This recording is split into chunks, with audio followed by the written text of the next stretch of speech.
Tumeitwa kwenye kikao kwa sababu ya mchezo namba 184.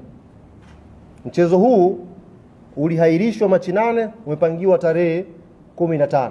Klabu ya Yanga imesema haitashiriki huo mchezo. Na ndio msimamo ambao uliwasilisha kwenye kikao mbele ya bodi. Ili tuweze kushiriki mchezo huo, tulikuwa na matakwa yetu mezani. Na matakwa hayo jumla alikuwa 4. Katika haya 4, ndugu zangu waandishi wa habari, 3 ni matakwa ambayo tunaamini yakitekelezwa kwa haraka, klabu yetu Young Africans itakuwa tayari kwenda uwanjani kwa tarehe nyingine tofauti na 15 kwenda kucheza mechi ya Kariakoo Derby. Lakini takwa moja katika hayo 4 ni takwa la muda mrefu, sio takwa la leo wala kesho. Kwa hiyo asitokee mtu akawadanganya kwamba klabu ya Yanga imekuja kuomba haya, alafu katika haya kuna mchakato sijui upitie uende wapi. Ni uongo. Tumeomba matakwa 4 na matakwa haya yapo kwenye phase 2. Na barua yetu tuliyowasilisha bodi ya ligi imejielezea specific kwamba mkitekeleza matakwa haya 3, mbungi inapigwa. Ili moja ni takwa kwa ajili ya mpango wa muda mrefu. Matakwa haya 4 ni yapi? Na 3 ambao specific tumeainisha ili yafanyiwe kazi tuweze kucheza pia ni yapi? La kwanza linakwenda sambamba na la pili. La kwanza, klabu ya Young Africans imetaka kuvunjwa mara moja na kujiuzulu kamati nzima ya uendeshaji na usimamizi wa ligi kuu Tanzania. Takwa hili linakwenda sambamba na takwa la pili la kujiuzulu kwa afisa mtendaji mkuu wa bodi ya ligi, CEO wa bodi ya ligi. Kwa nini takwa la kwanza na la pili linakwenda pamoja? Na kwa nini tumesema hili likitekelezwa klabu ya Young Africans iko tayari kucheza mchezo namba 184? Kwa sababu kuhairishwa mechi ya Machi 8, tunaamini kama klabu hapakufuatwa utaratibu na palikuwa pana uvunjwaji mkubwa wa kikanuni. Hapana utaratibu uliofuatwa na kulikuwa na uvunjwaji mkubwa wa kikanuni. Hivyo tunaamini CEO wa bodi ya ligi na kamati ya uendeshaji na usimamizi wa ligi ilifanya haya kwa makusudi kabisa kwa ajili ya kuipa favor timu fulani.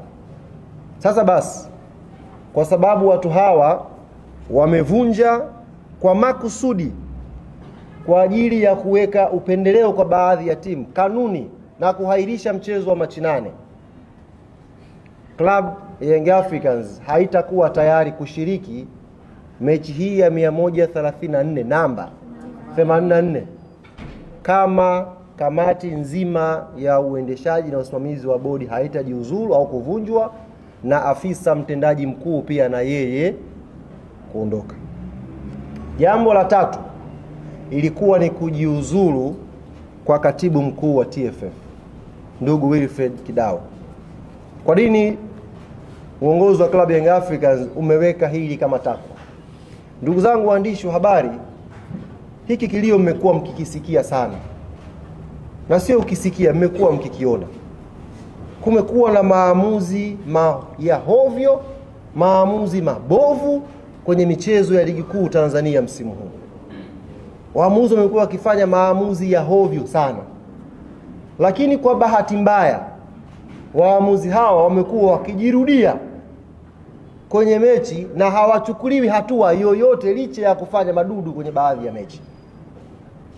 Yaani mwamuzi anakosea leo, kesho anarudi, kesho kutwa anarudi na hakuna hatua yoyote inayochukuliwa, ndugu zangu. Sasa kamati ya waamuzi ipo chini ya katibu mkuu wa TFF. Tunaamini haya madudu yanayotokea haya,